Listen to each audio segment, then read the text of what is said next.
Hi guys, so in this video zan nuna muku step by step yadda za ku understand the market makers model, wanda zan muku bayani akan like buy model da kuma sell model kamar yadda kuke gani. So amma ka kumanta ku danna mun subscribe da like on. This video is sponsored by Fastbull. Fastbull yana ɗaya daga cikin the biggest financial platform wanda ya kamata mutum ya ringa amfani da shi, wanda a cikin wannan platform din like za ka iya technical analysis sannan kuma za ka iya fundamental analysis. So da muka duba daga nan like za mu ga economy calendar. A nan zai baka dama like domin ka ringa zuwa like kana fundamental, kana duba duk wani news da zai faru, maybe high impact news ne ko kuma like medium impact ko kuma low impact kamar yadda kuka sani. So normal za ka iya shiga cikin wannan platform din domin ka ringa yin fundamental analysis kamar yadda kuke gani daga nan. Sannan kuma at the same time kamar yadda kuke gani mutum zai iya amfani da wannan platform din wajen technical analysis. Normal za ka shiga akwai features da yawa wanda za ka iya amfani da su a nan wanda ba zai yi ka amfani da su a cikin trading view ba. Like a cikin trading view idan kuma za ka yi amfani da su sai ka biya kuɗi. Like a cikin nan za ka iya amfani da two screen ba tare ka biya ko sisi ba. Sannan kuma still akwai wannan trading contents nan da suke badawa like kowane wata, like kowane month suna badawa. Like wannan kamar wani competition ne like ake ba ma traders, kuma idan ka ci definitely like suna bada kuɗi. Idan muka duba kamar yadda muke gani like za mu ga na farko like za mu ga this month za mu ga wannan shine account da mutane suke da shi, like za mu gani, and then za mu ga na farko za mu ga $10,000, na biyu kuma like $5,000, na uku kuma $3,000, like za mu gani, and then na hudu kuma $2,000, na biyar $1,000 kamar yadda muke gani. Like za mu ga wannan shine duk wani wanda ya ci wannan competition din like za su dauko wannan kuɗin za su ba mutum. So duka idan kuna son wannan ku duba kasan wannan bidiyon description za ku samu link na wannan platform din Fastbull. Wannan platform ne wanda duk wani abu da kake need na trading za ka iya amfani da wannan platform ne. Like yanzu already mun riga mun shigo cikin bidiyon mu. So in Allah ya yarda yanzu zan muku bayani step by step yanda za ku understand the market maker model ɗin da kyau. Wanda muna da market maker buy model and then kuma muna da market maker sell model. So amma maybe akwai step da ya kamata anytime ka dinga following nasu, like maybe za mu ce from step 1 to step 3 anytime za ka dinga following nasu idan za ka identify din market maker model naka da kyau. Step 1 shine liquidity, like dole za ka identify din liquidity, and then step 2 kuma like maybe mu ce order block, step 3 kuma mu ce fair value gap. Wannan abubuwan duka idan ka haɗa su wuri ɗaya za su baka me, za su baka FDRA matrix. Like na muku bayani akan FDRA matrix da kuma yadda like ake identifying FDRA matrix. Domin idan ka identify in let's say valid FDRA matrix naka, nan ne za ka samu valid market maker model. Idan kuma ka identify in invalid, an ne ma za ka samu invalid. So duka zan muku bayani in Allah ya yarda yanzu yadda za ku gane. So amma abu na farko like shine zan fara muku bayani like akan maybe time frame da za ku rinka amfani da shi as a normal day traders. As a normal day traders akwai time frame da za ku rinka amfani da shi.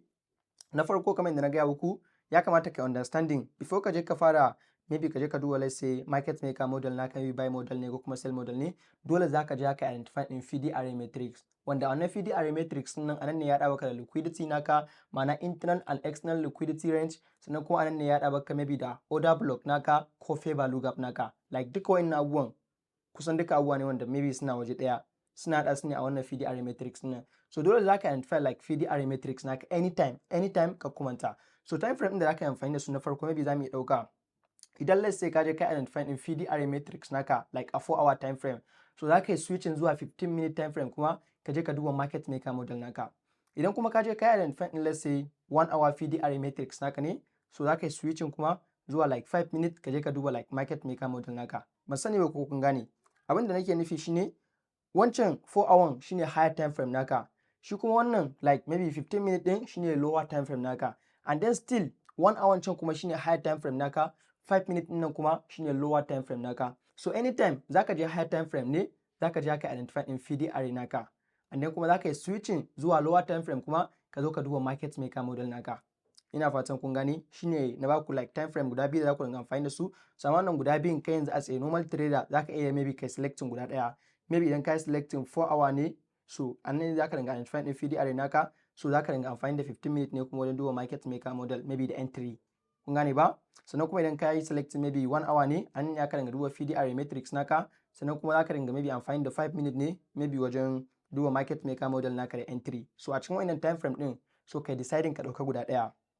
Kun ga like 4 hour higher time frame, 15 minutes lower time frame, and then 1 hour higher time frame, 5 minutes lower time frame. So kai decide maybe ka dauka 4 hour and 15 minutes ko kuma ka dauka 1 hour and 5 minutes. So wannan shine time frame da zaka dinga amfani da su as a day trader. So yanzu kuma bari na nuna muku like inda wannan market maker model din yake, buy model and sell model. So yanzu idan muka duba like bari mu fara ba da example da market maker sell model kamar yadda muke gani a nan din. So na farko like za mu fara maybe daga nan level din kamar yadda muke gani, like a nan level din haka nan za mu samu abin da muke ce mai original consolidation. Wannan shine original consolidation. After an samu original consolidation kuma like za mu samu wani input move kamar yadda muke gani, wanda idan muka samu wannan input move din kuma anan za mu ƙara samun me, nan kuma za mu samu accumulation kamar yadda muke gani.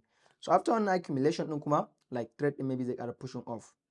Idan yayi pushing off kuma like ya zo wannan zone din, anan kuma like shine muke expecting me, anan kuma muke expecting like mu samu smart money reversal. Anan muke expecting mu samu smart money reversal. So kamar yadda na gaya muku anytime zaka identify maybe higher time frame PDR naka. So idan muka duba da kanan kamar yadda kuke gani za mu ga like a wannan level din yanzu anan ne muka samu higher time frame premium arena mu. Like kamar yadda muke gani anytime tunda anan wannan sell model ne ai. So da muna expecting like complete setup namu ya koma zuwa premium level ne. So already yanzu gashi ya zo wannan premium level din.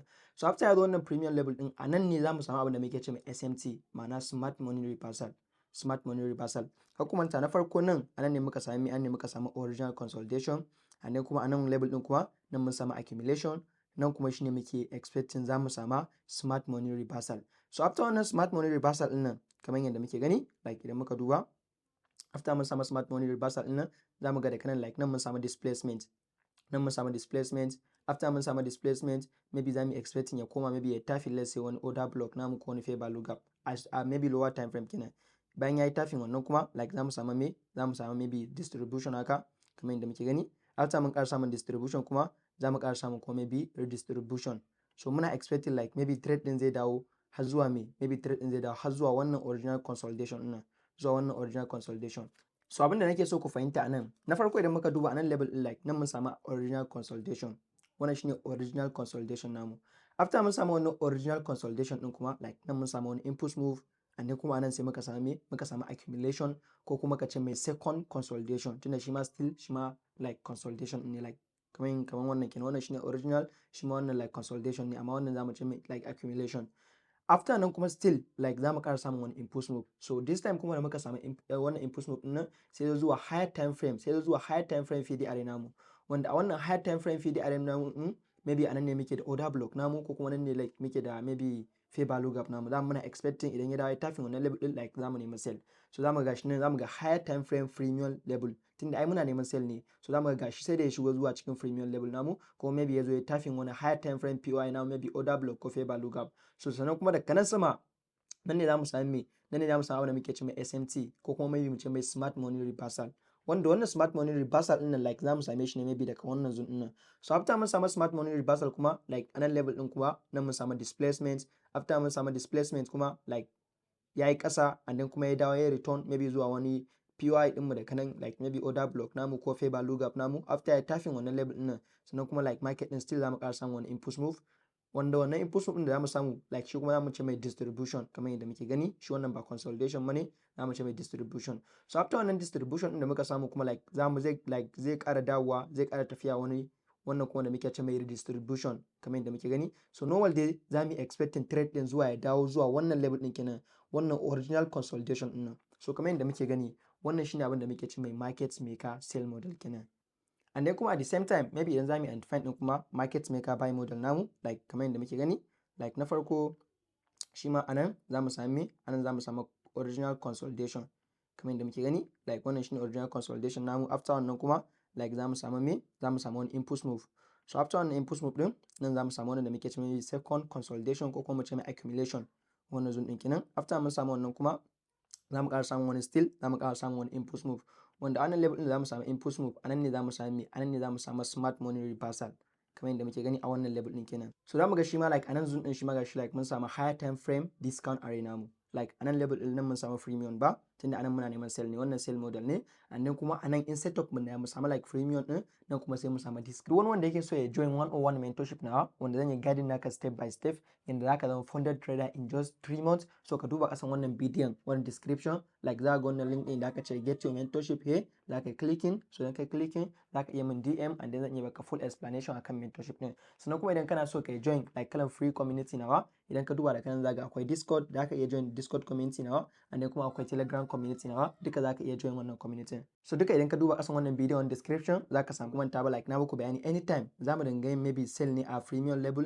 and then kuma za mu dinga yin buy ne a discount level. So idan muka duba da kanan like normal nan da na ga muku da kanan nan ya ba mu original consolidation namu, nan kuma ya samu ya bamu like second consolidation ko kuma mu ce mai accumulation namu, and then kuma nan shine like muke expecting mu samu smart money reversal, wanda a nan kuma level din nan shi ma ya zo maybe higher time frame POI namu, maybe on order block namu ko fair value gap namu, that is internal liquidity range namu kenan, ina fata kun gani. So after nan kuma idan muka duba like daga nan zone din like nan maybe nan mu samu SMT namu smart money reversal kenan, like daga wannan zone din kuma maybe shi ma abin da zamu expecting nan wajen gashi nan mun samu displacement, after mun samu displacement maybe zai dawo zo ya tapping wani like wani lower time frame POI na maybe order block namu ko fair value gap namu, maybe daga wannan zone din kuma like zamu yi targeting kuma like zai tafi me, zai tafi distribution kamar yadda muka kenan a wancan ko. After wannan distribution din maybe za mu ƙara samu maybe wani redistribution kenan kamar yadda muke gani, like za ku gani gashi like nan mun samu original consolidation, and then still a nan level din nan mun samu accumulation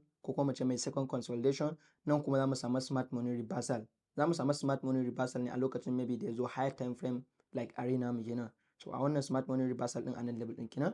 After wannan smart money reversal din kuma like daga nan kuma like za mu samu distribution, sannan kuma za mu ƙara samun redistribution, shi ma kuma za mu yi targeting nashi zuwa ya dawo wannan original consolidation din nan. So wannan like shine very simple yanda zaka dinga zana maybe like market maker model na maybe buy model ne ko kuma sell model kamar yadda na muku example a nan wajen.